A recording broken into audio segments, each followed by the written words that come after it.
Hey everybody, it's Todd Dills here, back with another rewinder of sorts for this week in the Overdrive Radio podcast series. This one for Labor Day, September 2, 2024.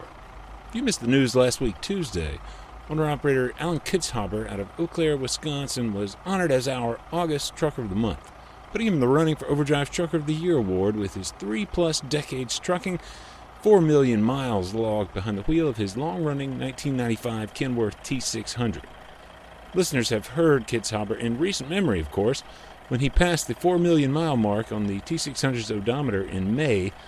We aired this talk originally just a couple of months back in July. But for those who missed the talk, here's Kitzhaber on his approach to keeping that rig running right these past decades and oh so many miles. And we're at the final sprint for the Trucker of the Year award program for 2024. Nominations will close at the end of the month, and we've got just 2 semifinalist slots left for a chance to win a brand new seat up to a $2,500 value from Trucker of the Year award sponsor Bostrom Seating. Also a trip to and recognition at the Mid-America Trucking Show, various other prizes, and more. If you are another deserving owner or want to put that business in the running, visit overdriveonline.com/toptrucker to do that. We'd really appreciate the opportunity to learn more and share more about the business. That's overdriveonline.com/toptrucker. Now, here's our original talk with Kitzhaber, which, as noted, originally aired July 15th. Congrats again to Alan Kitzhaber, Overdrive's Trucker of the Month for August. Here we go.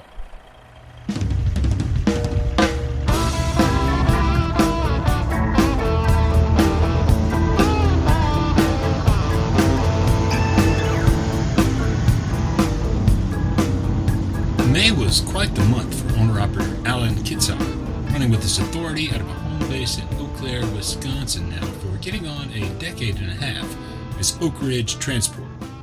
That month, he celebrated with family the graduation of one of his brothers with a master's degree in counseling, that brother's son then with the completion of a PhD in chemistry, and the graduation of the brother's daughter from high school. Owner-operator Kitzhaber himself, treated for prostate cancer earlier in the year, was celebrating an undetectable blood test marking his freedom from that condition. He put a light blue ribbon in the icing on a brownie cake he made as they all got together at his brother's house to celebrate. I'm Todd Dills, and just what else Kitzhaber put on that cake, which you can see in the cover image for this Overdrive Radio edition, is the reason we're here talking to Alan today. Also in May, Alan Kitzhaber completed a remarkable feat in his 1995 Kenworth T600, Cat 3406E powered. He crossed the 4 million mile mark in that single truck alone, every one of the miles logged under his expert piloting. I only know one other owner to have done that. You all have heard him on the podcast before, of course. It's the Mustang Mike Crawford, who called me July 1st as he was hitting the prime yard in Springfield at the end of his final run before retirement with a grand total of 4,159,910 miles in the rear view of a 1994 Freightliner powered by a 12.7 Detroit. More on Crawford's final run in a future podcast, be sure of that. You'll find a story marking his passing the 4 million milestone from 2022 linked in the show notes for this podcast, and in the post that will house it when it goes live July 15th at overdriveonline.com/overdrive-radio. Owner-operator Alan Kitzhaber's career stretches back to 1990, his time as an owner-operator some years on with Millis Transfer, where he first took the reins of the 1995 T600 as a company driver that year. He then bought the truck from the company itself a few years later. From the current CEO, Dave Millis, in fact, Kitzhaber said. He's the one that sold the truck to me. Whether he remembers it or not, I don't know. I have the bill of sale. I have all my records from the date I became an owner-operator. Yes, he's been meticulous with record keeping in no small way through the years since. Likewise with modifications to the truck, all aimed at improving business performance and in-cab comfort. You know, some guys customize their truck via paint, chrome, lights, and things like that. I customize my truck to make it a more comfortable place to be, a more profitable truck, more efficient truck. There's a whole lot to those modifications he's made for certain, detailed in today's episode. 4 million miles is a very long way. How many times to the moon and back if you could drive there? What would you guess? The answer turns out to be more than 8 times, and at roughly 60 miles per hour, it'd take you well past the hard end of the 14-hour clock to do it. 66,666 hours. We'll track back through Kitzhaber's history a little more quickly than that today on the podcast, of course. Along the way, learning plenty about just how the owner-operator kept that cat-powered T600 humming efficiently for so very long. We'll do all that after this quick break, so keep tuned. Just hear those sleigh bells ringing, jing, jing, jingling. Okay, yeah, a little early for that, but not too early to get your engine ready for colder weather. Start treating now with Howe's Diesel Treat, so you're ready when those temps plummet. You see, using Diesel Treat at every fill-up will not only prevent gelling, but will add power and performance while keeping your fuel system clean and free of water. Learn more at howesproducts.com. You can find plenty more information about all of Howe's formulations at HOWES, howesproducts.com. Here's Alan Kitzhaber, setting up his history trucking.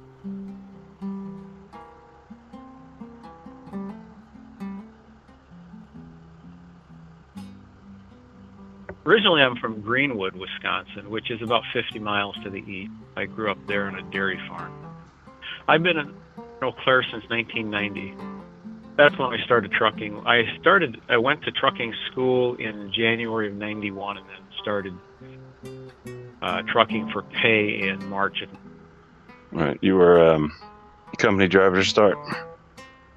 I started out as a company driver, yeah, and I did that for 7 years until 1998, and then I got into this truck brand new when it was in 1995, January of 1995, and then in August of 98 I bought it from. At that time, it was Millis Transfer out of Black River Falls. At that time, they were promoting expanding their fleet with owner-operators and selling trucks to them, and they eventually got away from that, I guess. I'm not sure all of the reasons why. This wasn't working out for them or what the deal was, but as years went by, there seemed to be fewer and fewer owner-operators. My lease ended there in 2009, and I leased on with a company called Transport Designs out of Savage, Minnesota. I was there for a year and a half, and then I got my own operating authority, and then I contract with Menards in Eau Claire, Wisconsin, and I make deliveries to their stores, their distribution centers, and pick up from their vendors. I had one other stop in between there. 2002, I leased on with United Van Lines. Did that for one summer, and that was enough to realize that just wasn't my cup of tea. I went back to working as a lease owner-operator for Millis Transfer at that point. You passed the 4 million mile mark in this truck yourself, but it wasn't all under your ownership at the very start, right? But you were in it from the get-go, it sounds like, at Millis as a company driver. Yeah, I was in it at the get-go, and dispatcher I had when I got into that truck and when I started working for Millis Transfer is still employed there. I just talked to him about a month, 3 weeks ago, maybe a month ago, something like that, and he told me he was going to retire in July. When you bought this truck, I can't imagine that it was in your head that that you would get to 4 million miles and still be hauling with it with the same engine and everything. So how did you do that? Well, when I bought the truck, I figured, once I had it paid for, I'd be just like any other driver and just buy a new truck or a newer one. But the dot-com bubble hit, and the economy kind of went into the toilet. And I also had thoughts of getting out of trucking, and actually, because I had a background in sales, I was a Radio Shack store manager for 9 years. And I got into trucking thinking I would just do it for a couple of years just to see the country, and then I would get a real job. And that was 34 years ago. In any case, I just didn't feel comfortable with, the large payments that a new truck would bring me. And so I just figured, well, I'll keep driving it for a while and just see what happens with the economy, and hopefully things will improve. And then the government introduced these emissions mandates for 2004, 7, and 2010. And all you heard was nothing bad from mechanics and other people that were buying these trucks, the problems they were having. I'm going, well, maybe let's just stick with the truck I've got and really work the bugs out of this stuff. And that story really hasn't changed at all. As time went on, it just got worse and worse. And I've got relatives that are in the trucking business, 4 cousins that at one time were employed by Ream Kenworth. And they all said, just, hang on to the truck you got. Every mechanic I talked to said, just keep the truck you got. You got a good one. Don't screw around with these new ones because of the problems they have with all the emissions and so forth. And I decided that, why not? Let's just do that. I'll just keep driving it as long as I can. Hopefully it'll last until I retire. And then I got to 3 million mile mark, and I interviewed with one of the representatives from Caterpillar, because Caterpillar has a 1 million miler club. Quite a time ago now, that 3 million mile mark. But you can find that brief interview on the Caterpillar website. I'll post a link to it in the show notes wherever you're listening, and in the post that will house this Overdrive Radio podcast for July 15th, 2024 at overdriveonline.com/overdrive-radio. I told him at that time that go for 4 million, because it was right about the time that I planned on retiring. It was about the time I'd hit 4 million. Actually, I wanted to retire a little bit earlier than that, but when you get that doggone close, you just kind of say that. I just decided to stick with it for another year or so to get to that point. Give me the full rundown of the specs of this Kenworth T600, and let's just go through a little bit of the mechanical history on it and what you've done to it through the years and the kind of the approach you've taken to preventive maintenance and everything. It's 1995, Kenworth T600. Got a Caterpillar 3406E engine in it. And originally the truck was a 375 multi-torque engine.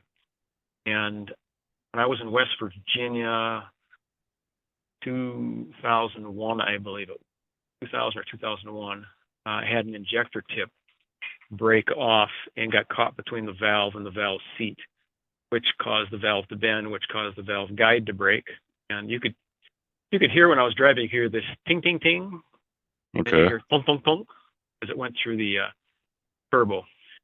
And so I'm sitting on the side of the road and got towed to an international dealership, which was a CAT authorized repair facility as well. And the cost to repair it at that time was only like $1,000 or $2,000 less than it was just to overhaul it.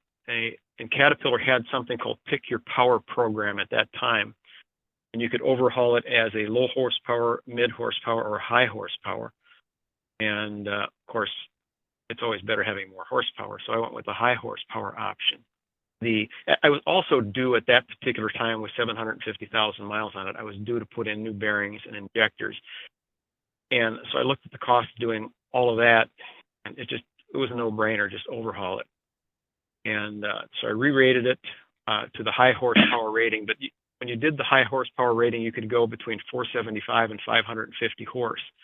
And because the transmission in the truck at that time was rated at 1,450 torque, upgrading it to 475 horsepower, the torque, or the 550, the torque rating would be much higher than what the transmission was rated at. So originally I rated it at 475 and just took it easy going down the road. And that lasted for about a year or two until the transmission started getting a little bit loose. And it had about 1 million miles on it. So it wasn't like I really damaged the transmission with that extra horsepower, at least not too much anyway. So then I upgraded to a higher torque transmission and then re-rated the engine to 550. And that's where it's been ever since. So it probably was around 2003 that I did that. The transmission has been overhauled once since then by the shop that I get my truck work done. I got more than 2.1 million on that overhaul so far, and the transmission is still, you'd never know it, still tight. That's changing the oil every 500,000 miles with synthetic oil. Well, engine oil, transmission, rear ends, everything's synthetic. Well, every 500,000 on the transmission and rear end. Okay. And and the engine is every 50,000. As far as overhauls go, I did an overhaul I did the one at 750, then I did one at 2.4 million. The next one was 3.6 million. I got almost 1.7 million out of that first overhaul. And that's what wild. happened there is I had an injector, or not an injector, or a liner seal failed. And I took it to the Caterpillar shop. We got to tear it all apart in order to get to that. And the mechanic says there's still cross hatching left on the cylinders. And the bearings, they don't look that bad. You could put new rings and bearings in this, just keep going. I says, nah, we'll just overhaul it because you get a warranty if you do that. Then at 3.6 million, I had a head gasket go. And again, you're in a situation where you tear it all down, all the labor and stuff, and they put it all together. Well, you don't have a warranty after they get all that done. You've spent a lot of money, so might as well just overhaul it. And the engine itself, mechanically, was great shape. Still had cross hatchings in the cylinders. The bearings looked good. Injectors were good. On the last overhaul, I did replace the injectors one time because I had one that was starting to tick on me, and rather than just replace the one injector, I just put a whole set of fix in. But as far as other things that I've done to the truck over the years, to try and make it, some guys customize their truck via paint, chrome, lights, and things like that. I customize my truck to make it a more comfortable place to be, a more profitable truck, more efficient truck. And in doing so, some of the things I did is put an APU on it for air conditioning, and you have an alternator on there, so that helps charge the batteries overnight and keep them up. I also Is it a diesel fired APU? Yeah, tri-pack APU, but I have a Pro Heat on there too, which heats my coolant and heats the engine, as well as keeping the cab warm during the winter. The other thing that I put on there is I have an Arctic Fox inline fuel heater, which heats the fuel prior to getting to the engine. And since I put that on, I haven't used any kind of diesel fuel treatment. And that's been 13, 14 years that's been on there that I haven't. I mean, you can take the lid off the fuel tank and you look in there and you can see that the fuel's gelled up, but yet the truck starts and runs great because it heats up that fuel prior to getting it to the engine. That's huge in the wintertime. And the other thing I have too is an auxiliary fuel tank that is used for the Pro Heat and the tri-pack. They get their fuel from that separate tank. There is a tax advantage doing that because you're not using that fuel for running down the road. There's a tax credit that your accountant can give you at the end of the year. It's not huge, but it helps add up. But the advantage of doing that is I can stick fuel in that tank that is like a #1 diesel or a premium diesel or some highly treated diesel that's not going to gel up on me. So that I know that those two units I can get going. If I can get those 2 units going, then the truck can go. That was really important. It's a small tank. It's 14 gallons is all it is. That's very, very helpful. I also have something called a fuel preparator, which I don't know if you're familiar with those or not.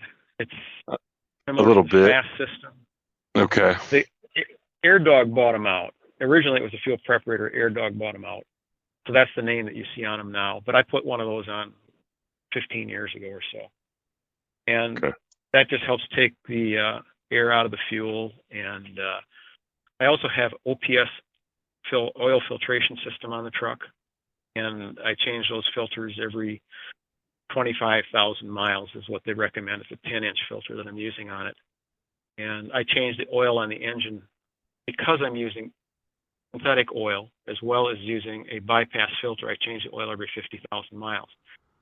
And I've done that since the truck was new. Originally, the truck had a spinner oil filter, bypass oil filtration system on it. And that ended up just started making a bunch of noise on me, vibrating. And so I didn't know if it was failing or what it was, so I just changed it out. And that's been working just fine since. Another thing I have on there is a Groneveld automatic greaser that's been on there since the truck was brand new. If you go to their website, they have all kinds of greasers, but I've had that on there and since the truck was new, and the longevity that you get from those greasable components is much greater with that automatic greaser on there than someone who greases their truck even every single month, every 15,000 miles or whatever they choose to do. I mean, there are some guys out there, they probably grease the truck once a week. And if they are, then they're doing real good. Right. It probably pays off for them to do that, but I don't know of anybody that does that every week. But this gets greased constantly. Longtime owner-operator Gordon Alkire long swore by what he called a closed greasing system, one he built himself and shared the details of with Overdrive years back. It's not automatic per se, yet solves the issue of needing to get up under the truck to do the work of greasing. Find a link to that story from way back in 2012 in the July 15th post housing this podcast when it goes live at overdriveonline.com/overdrive-radio. In the truck is I have a Pressure Pro tire pressure monitoring system. Right. That I've had in there for a long, long time. It was back in the day when Flying J used to have, they still do have a point card thing through Pilot, but they used to have a little catalog where you'd order stuff after you got a certain number of points. And I got up to where I had a lot of points saved up I didn't use. I used that to buy a Pressure Pro. Put that on the truck. That's, for the guys that are listening, when that changed over from that catalog system to a point system, I don't know when that was. It's been a long time. So that Pressure Pro's been on the truck for probably 15 years. Or 15, maybe 20 years. I've been under 20 years. I have a power inverter in the truck with a microwave and a TV, a DVD player, right, just for creature comfort kind of things. I have a dash cam in the truck. That saved my butt a couple of times. I had a couple of hit and runs. Or one was a hit and run. The other one was an attempted hit and run until they realized that I could drive as fast as they could. Well, another thing I did in the truck, one of the first things I did to the truck is I put, I'm sure you've seen these vents that RVs have in them. They're air vents, and many of them have fans in them. That's one of the first things I did was put that in my truck in the sleeper area. And then you can buy these screens to put in your windows. Breezeway, I think maybe was the name company that sold them. I don't know if they still sell them or not. But you put that in and turn the fan on, you can draw some air through the truck, which is really makes it a lot more comfortable, especially in the spring and the fall when the temperatures aren't extreme in one direction or the other. And that was just another attempt for me to try and economical and cut down on my idle time, increase my comfort in the vehicle. As long as you're not parked next to an idling reefer sucking all that diesel fuel in there, diesel exhaust into your cab, right? That's one of the downsides to that system is years ago there was a lot more idling, but now there's not near as much idling anymore. And because of that, because the idling is reduced, you don't have that problem as much as you used to. That used to be a problem, or there was times when I couldn't even use it. I think it was 2011 or 12, one of the two. Is I went from having a twin drive or twin screw drive or whatever you want to call it, dual drive axle truck, to a single drive axle truck with a tag axle. The two big things that gained me, fuel economy of about 4 to 5 tenths of a mile to the gallon. And I also, at the same time, I took off the 8 steel rim single drive axle tires and put on 4 super single tires with aluminum rims. Right. The combination of these two things reduced the truck weight by 1,200, which was huge. Fuel economy over the last 10 years running average is 6.93. The last 5 years, it's not that high. Okay. I had a couple of years in there, would have been in 2013 and 2014, where I got this bug to drive 57 miles an hour all the time, 58 miles an hour, something like that, just to see what I'd get for fuel economy. And in 2013, I got 8.04, and in 2014, I got 7.86. And it depends a little bit on the trailers you're pulling. And I was pulling flatbeds, vans, different kind of trailers that were not necessarily aerodynamic. I could have pulled just dry vans all the time. At that speed, I'd have been over 8 miles per gallon constantly. But over the last, say, 5 years, I can go right down the list. For the last 5 years here, 6.67, 6.67, 6.65, 6.56, 6.39. Yeah, pretty consistent. I pull reefers in the wintertime a little bit when they have freezable stuff. I lease reefers during those winter months, so I'll pull them just a little bit. Okay. Otherwise, I pull dry vans and I pull flatbeds. And they have some specialty trailers. I don't pull all of their specialty trailers. They have some specialty trailers that are for delivering trusses to job sites. And I don't make job site deliveries, so that's why I don't pull those. But I do pull another trailer, which I think you saw.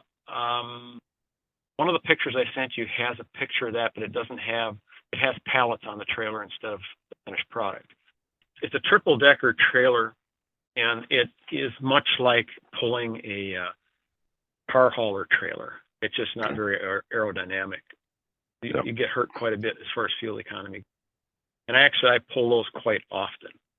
I do those probably close to 50% of the time. That could be the reason for your one of the reasons anyway for your 6.67 miles to the gallon these days rather than 8. Yeah, well, it has a lot to do with it. Yep. And the other thing is I'm driving a little faster now than I was then, just because matter of efficiency. As far as, if you drive slower, you can't get the load delivered. Yeah. You have to wait till the next day to get the delivered. It all depends. Yeah. You have to make that. You have to do the math on it and figure out what works best.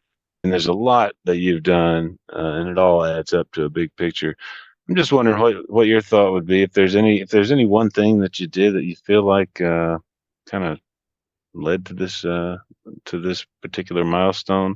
What do you think had the biggest impact on the longevity of this truck? Maintenance program. Just plain and simple, your maintenance program, because you are not going to run a truck. There's trucks out there that are 3 years old that are probably worse condition than my truck is, just because guys don't take care of it. But the key is, if you want to run a truck long term, number one, big number one, something's broke, something needs to be fixed, fix it now. You don't wait. You wait, things just add up, and pretty soon you got yourself a pile of junk with a huge bill, and you go, I don't want to do it. I'll just trade it in and buy a new truck. Kitzhaber's approach to maintenance, if you haven't gathered, is of the proactive variety, to say the least. I can't tell you the number of times that they found little things here or there that, if I hadn't done this, would have left me sitting on the side of the road or sitting in a way station someplace, having had road service come out and work on my truck.